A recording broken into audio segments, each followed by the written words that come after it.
खुलुमबाय। जोंनि बिटिआर हालामाव गोबां हारि माहारि आरो रावारि सुबुंफोर दं।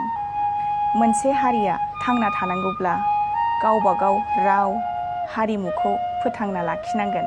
बिनिखायनो गोदान बिटिआर सरकारा मोनफ्रोमबो हारिनि राव हारिमुखौ फेहेरनो फोथांनो आरो जौगाखांहोनो थाखाय मोनसे गोदान प्लेटफर्म सोरजिदों, जायखौ रागाम द बड'लेण्ड संस्कृति बिमुं होनाय जादों।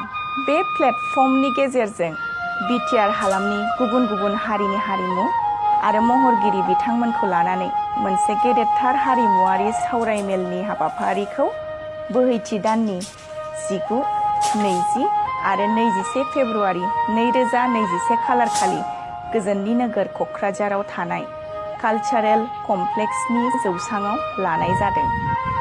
फै जों बयबो बे हाबाफारियाव बाहागो लानानै गाजा गोमजायै जाफुंसार होनायजों लोगोसे जोंनि खौसेथिखौ बयनोबो मोनथिहोनि।